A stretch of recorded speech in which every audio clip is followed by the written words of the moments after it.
ain't no problems, we gon' make a way. Got no coach on the field, but we making plays. Hey, look, don't worry, we gon' be okay. Hey, look, why? Cause we gon' make them pay. Yeah, forgot about that part. What's going down, people? It has been a minute since I've been running things. Been a minute since we did an NBA show, but we're going to start today. Been tied up with college football, college basketball. So finally, we're here. Got the homie picks from Dave. Been joining us since baseball last year. Doesn't need an introduction. Man knows his sports. What's up, Dave? What's going on?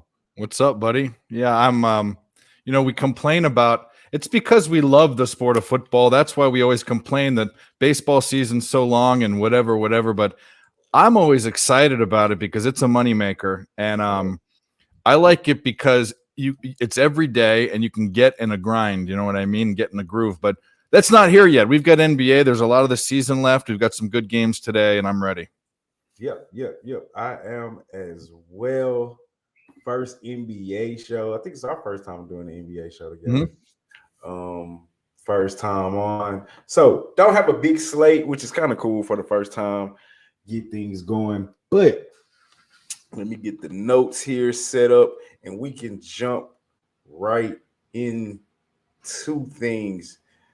Let's do this game first. Kind of a marquee-ish game, so to speak. Talking about the Celtics going on the road to take on a very surprising, which I'm not that surprised, Cleveland Cavalier team. Who we got in the chest? SBO, my guy. I knew it was you. What's going down, SBO? Celtics versus the Cavs. The line is at -7. The total is at 218.5. Those lines are current. I actually just put them in right before the show started. Let's look up a couple actual factuals. What we're talking about. The Celtics, they're 1-5 ATS in the last 6 games, 10-5 straight up in the last 15 games, 2-6 ATS in the last 8 games against Cleveland, 12-15 straight up in the last 17 games against Cleveland, but 1-4 ATS in the last 5 games when playing on the road against Cleveland, 1-4 ATS in the last 5 games against an opponent in the Eastern Conference, but 6-1 straight up in the last 7 games against an opponent from the Central Division. Let's look at the Cavs. They're 9-4 ATS in their last 13 games, 9-4 straight up in the last 13 games, 6-1 straight up in the last 7 games at home, 4-1 ATS in the last 5 games when playing at home against the Celtics, 7-2 ATS in the last 9 games when playing an opponent from the Eastern Conference, but 1-6 straight up in the last 7 games against an opponent from the Atlantic Division. 5 of the last 7 games have went over. Also, 9 of the last 12 games of the past month of March, which is going back to last year's record, have went over. Dave, we're talking about the Boston Celtics, who played last night, by the way. And we're also talking about the Cleveland Cavaliers. Do you have a play or just give me an opinion? Yeah, so last night that Knicks game was actually awesome. I had a prop in it. Mitchell Robinson, the center for the Knicks, because the Celtics can't play baseline defense. Al Horford's not great. Williams is out. So we cashed that in the second quarter. It was only 6.5 points. We picked up Knicks money line when the game was tied. LJ, they were on the PSR stream. LJ gave that out, and everyone but Dutch was on it. And then I hit the over too, because I hit it in regulation. But anyways, it was a great game, but it was a long game. And so we probably should have seen this. This line opened up about 3 or 4, but it's blown to 7 or 8. It's because everyone's out. They're sitting Tatum. He's a healthy scratch. Al Horford has low back stiffness, aka I just want to take a game off. Right. So you missed your place here on the side. But I actually like the under, which I haven't put in, but I'm going to be betting the under in this game, 218.5.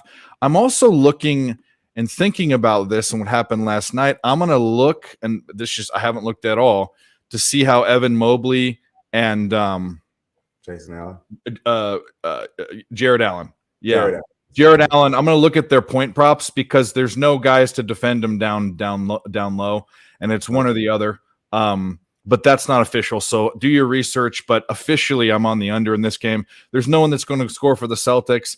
And I actually think if the Cavs do cover this, they'll take their foot off the gas a little bit. So. You think they'll take their foot off the gas? I think they. I mean, why not? I mean, well, this is a thing.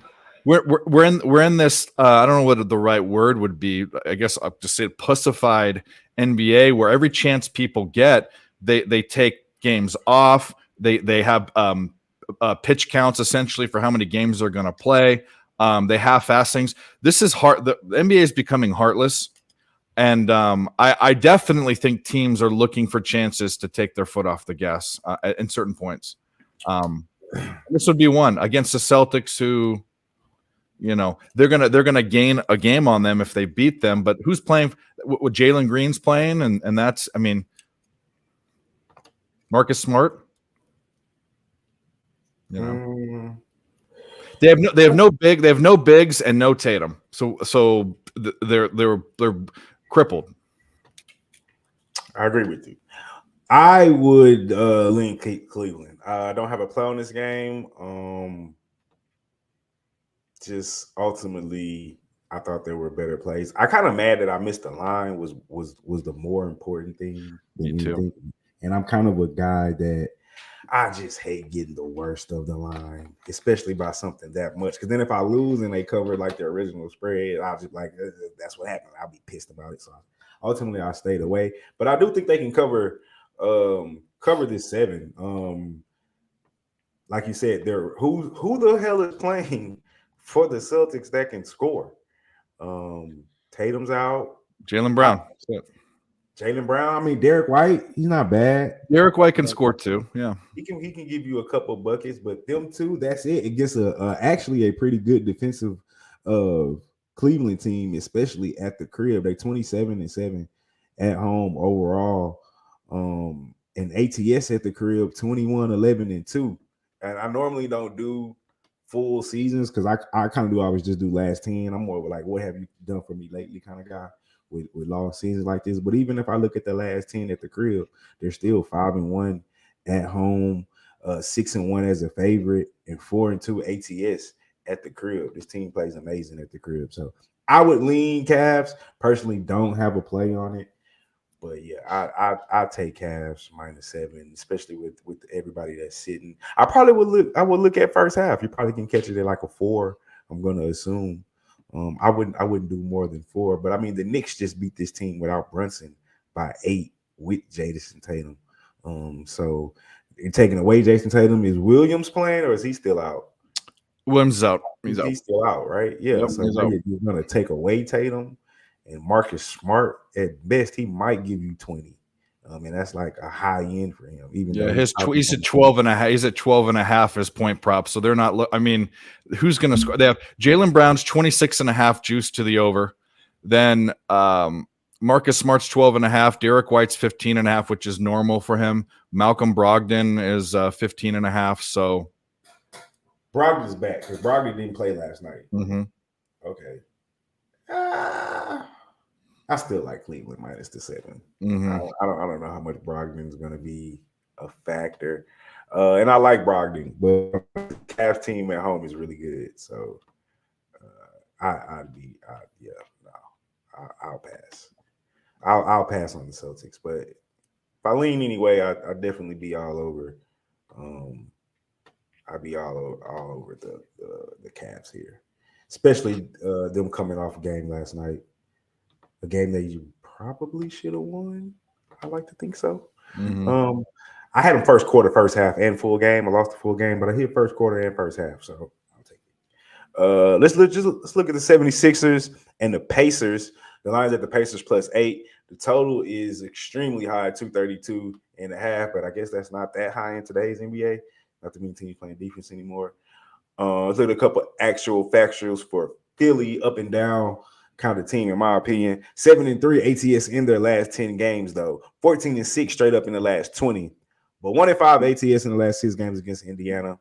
4-1 straight up in the last 5 games against Indiana. 11-3 straight up in the last 14 games on the road. But 1-6 ATS in the last 7 games when playing on the road in Indiana. totals, they've been going under in 4 of the last 6, under in 8 of the last 11 games against an opponent from the Eastern Conference, and over in 6 of the last 6 against an opponent from the Central Division. Indy, 5-1 ATS in their last 6 games. 6-14 straight up in the last 20, though. 1-4 straight up in the last 5 games at home. But as I mentioned earlier, 6-1 ATS in the last 7 games when playing at home against Philly.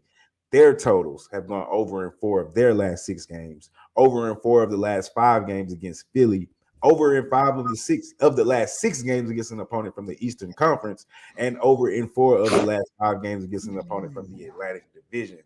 Dave, talking Embiid, we're talking Sixers, we're kind of talking Harden, and we're talking Pacers. Plus the 8, they're at home. Normally cover. What you got? Or what's your thoughts? Yeah, my dog just sneezed all over me. Excuse me.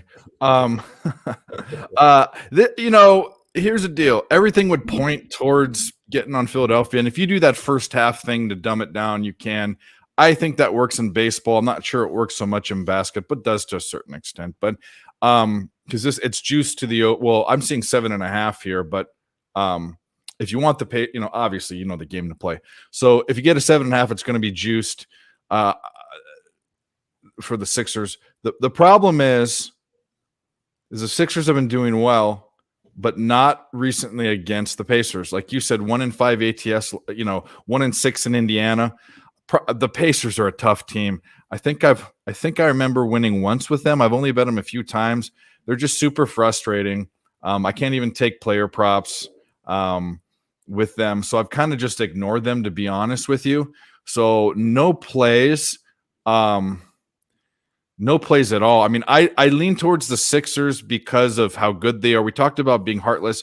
I think Embiid takes games off too. You see that guy, he's on. The next game, he's like a snuffleupagus. He's just there, this big motherfucker. He's hurt. Okay, but that's fair enough. But I'm saying historically, and this isn't just this year.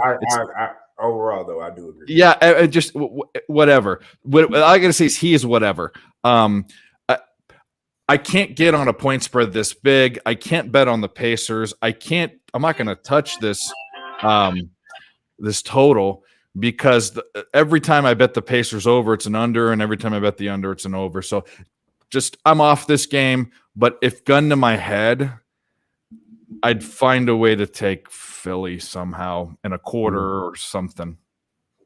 Yeah, strongly into the Sixers. Don't have a play, and I haven't bet the Pacers, and I kind of treated the Pacers like you have, kind of just basically ignored them. Just haven't bet on them or against them. I do like Halliburton. I know he's been out, so that's kind of another reason why I've ignored them. Because with Halliburton, they kind of remind me of like a sneaky, like I like to bet the Magic for some reason. The Magic be popping people's ass. Yeah. So, but you got to catch them because they're not really a good team. But if I go look at their ATS record, I think they cover a lot, and they've popped a couple teams. I like betting on them. Yeah, Indiana is. They're. I'll tell you what they are. They're 35-29-1, so they're on the better side of it. ATS wise. Yeah, I think they've actually kind of come down, but I agree with you about the Magic. Magic, one of my favorite teams to bet, especially as double-digit dog for sure. I love them. Yeah. But see, they've been riddled with injury though with Halliburton, and I think Miles Turner missed a lot of time too. Like you need both. But they've got healed. I mean, they've got some. And Miles Turner, actually, that was the prop that was hitting for me. I remember that Miles Turner, a center that can shoot threes. Was 1.5 over threes was hot, but they've got players. They're just frustrating. I mean. Yeah, 8 points at the crib is a lot, though. Yeah, that is way too many. So that's kind of one of the things that kept me off of it. And I didn't go over the injury report. And they're Philly, PJ Tucker's questionable, and Tobias Harris is also questionable on Indy side. Miles Turner questionable, Halliburton questionable, Aaron Naismith questionable, and Kendall Brown questionable. It just that's part of the reason why I take them too. So it's all for me. But these next 2 games, I think we both have plays on. I know I do anyway. I think we both have plays on this one. Let me pull up the notes real quick. We're talking about the Pelicans. They're banged up like a mug right now. They're going on the road to take on the Sacramento Kings, who I think is very underrated and nobody talks about them at all. probably because they're in Sacramento. But the line is at the Kings -5.5. The total is at 237. Let me give you a couple extra factuals before we talk about it real quick. The Pelicanos 1-5 ATS in the last 6 games, 1-5 straight up in the last 6 games, but 4-2 ATS in the last 6 games against Sacramento, and 4-2 straight up in the last 6 games against Sacramento. However, they're 2-10 straight up in their last 12 games on the road. Let's look at the totals. They've gone under in 6 of the last 7 games, under in 4 of the last 5 games against an opponent from the Western Conference, but over in 6 of the last 8 games when playing on the road against the Sacramento Kings. The Kings, they're 4-2 ATS in their last 6 games, 5-1 straight up in the last 6 games, 4-1 straight up in the last 5 games against an opponent from the Western Conference, 8-2 straight up in the last 10 games against an opponent from the Southwest Division. Their totals have gone over in 5 of the last 6 games, over in 13 of the last 19 games against New Orleans, over in 5 of the last 5 games at home, over in 6 of the last 8 games when playing at home against New Orleans. Sounds like the over is the play. Dave, Pelicanos, Kings, what you got? Yeah, I do like the over in this. It's not what I'm betting. I'm betting a bet that's going to correlate with that. But the tail of the tape for this one is you have De'Aaron Fox is out or questionable, right? Questionable. Okay. So, but besides that, they got their dudes, and Pelicans already don't play defense very well on the road. They give up a ton of points in the paint. I think they're 19th or 20th, and they're missing dudes. I mean, they're missing Larry Nance Jr. He's a defensive guy. They're Valanciunas is questionable, which means he's playing with a calf injury. Alvarez is out. Zion Williams out. It's going to be Brandon Ingram and McCollum and a hurt JV. So I'm picking a prop in this one. And by the way, I lean the Kings too. But I'm picking it's Domantas Sabonis. I had got it at 19.5 last night. You can't get that number anymore. It's up to 20.5. Over points. Like, I don't know who's going to, he's a tall guy. He gets points in the paint. He can also move around, but who's going to defend him? Like I said, a hurt Valanciunas. Are they going to put Ingram on him? I don't know how they're going to defend him. And he's done that 20.5 the last 3 games. He's done 19.5 for the last 5. He averages right around 20 points a game anyway. So that's my play in this game. It's actually my favorite NBA play, but I definitely lean the Kings, and I definitely lean points. Especially with the Pelicans, or maybe even the Kings team total over. I also don't hate other props, like Keegan Murray might be a sneaky one, of Harrison Barnes. Especially if De'Aaron Fox is out.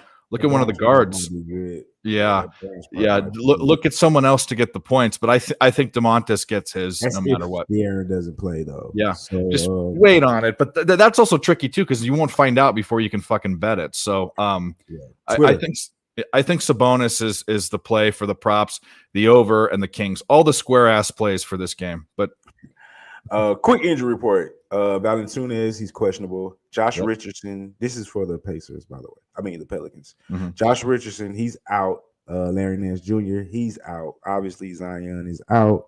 Alvarado is out, and Little, who I believe has been out. And for the Kings, De'Aaron Fox is questionable, and Rashawn Holmes is also questionable. Fox has a hamstring, and Holmes has a illness. And me personally, I'm on the Kings, minus the 5.5. I understand that Fox may not play, but I think Barnes and Sabonis will be enough, considering that the Pelicans, one, as Dave said, they don't play any defense at all. And then Nance, one of the guys that can even, I guess, that they may try to put on Sabonis. And he's kind of their like rebounder, tough, defensive-minded guy. Who else are they going to put on him? So yeah. I love that points prop. I think they cover this game at home, with or without De'Aaron Fox. I don't even know if the Pelicans want to play anymore. Out of their last 10 games, because let me get back up to my notes. Last 10, 4-6 over those last 10, 2-4 on the road, 2-4 ATS on the road. And meanwhile, the Kings, they're 7-3 ATS. They're 2-3 ATS at home. Not 3-2. I thought it was 3-2. But I still like this Kings team -5.5. They've kind of been rolling here lately. I think they're definitely underrated and not respected. Nobody talks about the Kings of the West. I don't know what they're doing in the playoffs, but I like them here tonight. -5.5. They're getting their shit together. They have been the worst, one of the worst, if not the worst run teams, not just in basket, the worst in basketball, but in all of major sports. And they're finally putting things together. They're finally doing it. They've got this team's pretty. Keegan Murray, I liked him and his brother at Iowa. Harrison Barnes is still good. We obviously know De'Aaron Fox is an all-star. And and Sabonis is too. I mean, this is a good little team they have here. I think so. I like them. Depending on who they matched up, I think they might can get past the first round, depending on the matchup. I got to see where they're seeded. I think if they go to the playoffs, it's a win for them. I mean, they're like 4th or 5th or 6th. No, they're gonna go. They're gonna go. But what I'm trying to say is, this year's already a win for them. They've been for sure. So bad. Yeah, for sure. Definitely. All right, last game on the card. Like I said, short day. Wasn't that many games on. And we skipped over a couple that I really didn't care about. Didn't think nobody else would care about them either. So last game we got the Raptors and probably the MVP in Jokic and the Nuggets. Probably is what everybody seems to be saying. At the crib, they're -6. The total is at 229. Let's take a look at the injury report real quick. Toronto, Otto Porter Jr. He's been out. He's out for the season. And for the Nuggets, Canker is questionable. Thomas Bryant is probable. Michael Porter Jr. is questionable. Najee's, who I believe has been out, and Gillespie has been out. They're both out indefinitely. Factuals. Toronto, 9-3 straight up in the last 12 games. But 3-11 ATS in the last 14 games against Denver. 2-6 ATS in the last 8 games on the road. 1-6 ATS in the last 7 games when playing on the road against Denver. 4-1 straight up in the last 5 games against an opponent from the Western Conference. And their totals have gone over in 11 of the last 16 games against an opponent from the Northwest Division, but under in 4 of their last 6 games. The Nuggets rolling 7-1 ATS in their last 8 games, 7-1 straight up in those last 8 games, 7-0 ATS in their last 7 games at home, 6-1 ATS in the last 7 games against the Raptors, 4-1 straight up in the last 5 games against an opponent from the Eastern Conference, and their totals have gone over in 10 of their last 15 games, over in 6 of the last 9 games played in March, and over in 5 of the last 7 games played on the Monday. For people that like those kind of stats. Dave, Raptors, Nuggets at the crib, -6. What you got? So another game that I'm going to put a play in and put a bet in, which I haven't, but I like it more than I look at. I like Denver in this spot. I know it's super square, but I mean,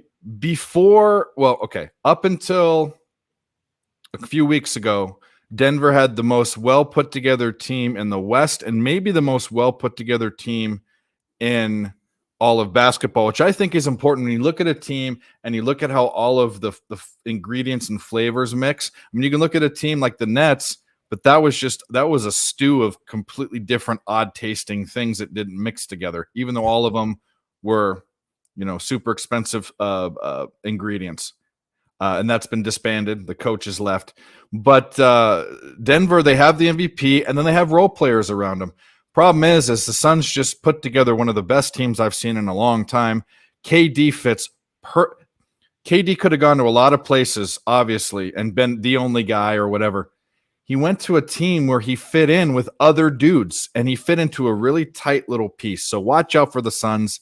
I think it's the Suns and the Bucks in the finals. But Denver's still a great team.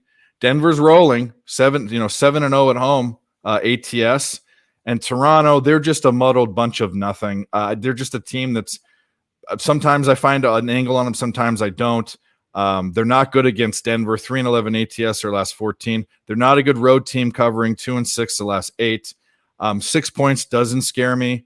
And I haven't even looked at the injury report. I guess I should. But if Joker's playing, if Jamal Murray's playing, Gordon, I forgot the guy's first name. I know the guy Aaron with the Gordon. Yeah. Too many Gordon. I was thinking Josh Gordon, but that was the wrong sport. Anyway, I'm on the Nuggets. Like I said, second best team in the West. Yeah, I'm couldn't agree with you more. I'm right there with you. As long as I got Jokic, I got Murray tonight, I got Gordon. And the Raptors have been playing good basketball. KCP's on the team too. He's a good role player. KCP from the Lake. I mean, right. Yeah. And the Nuggets have been playing fairly good basketball lately. So but like you said, they're 7-3 in their last 10.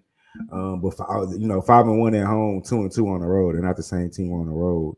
5-5 ATS in those last 10 and 1-3 on the road out of those previous 10 games. So, and meanwhile, the Nuggets are just crushing it. 4-0 at home over their last 8-2 overall in the last 10. 4 of those games at home. 1-4, 4-0 ATS at the crib. I mean, I went over all the stats earlier. So I'm all over Jokic, and I expect them to be 8-0 ATS and 8-0 straight up at the crib over their last 11 games.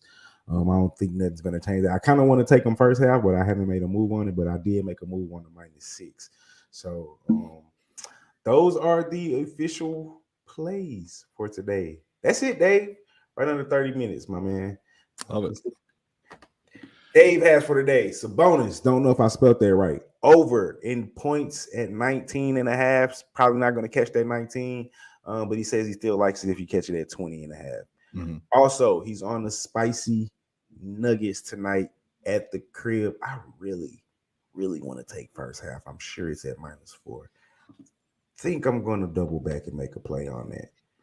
I am on the Kings -5.5. I'm also on the Nuggets, keeping it in the West Coast. Everything West Coast late games for me tonight.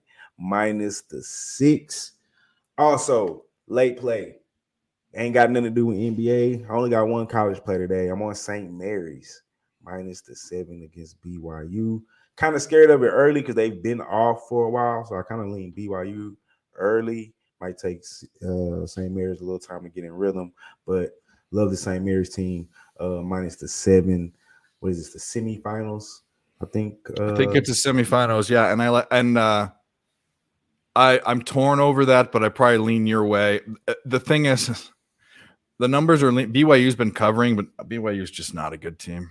Yeah, that's why I say I'm a little worried early because they've been playing. They're probably in rhythm. Yeah. They've been winning last couple of games where SMU had the bye weeks. So this is where St. Mary's turns it up every time, every year. This time in March, they get to the tournament, they shake things up. People talk about them. I mean, granted, they just don't get the talent that Gonzaga does in that conference, but I like it. And BYU, I mean, I didn't want to say it, but BYU is just not a basketball team. You know why? Yeah. It's disappointing too, but I don't want to get in this conversation. We've had this about BYU too many times.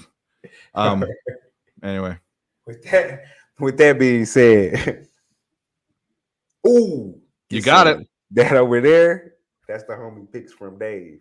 Y'all go. Matter of fact, Dave, tell the people where they can follow you at.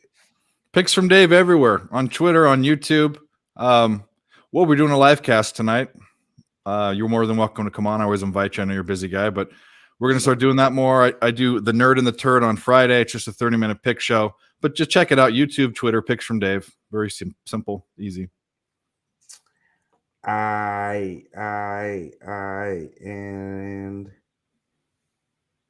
because I went the opposite way. Nope. I'm going to keep it right. That right there, as he said, that's the homie Picks from Dave. I am Marley Betts, and this is Brothers and Bits. And I posted that NBA play yesterday. So like yesterday, Suns money line. And like today. And for sure, like tomorrow. Check out the college show tomorrow too, about 4:45 this time tomorrow. Me and Coach.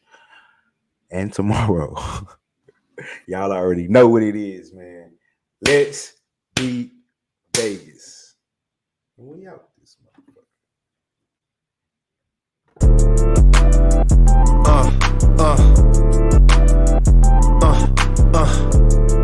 Check it out. Look, we from the bottom, ain't no problems, we gon' make a way. Got no coach on the field, but we making plays. Hey, look, don't worry, we gon' be okay. Hey.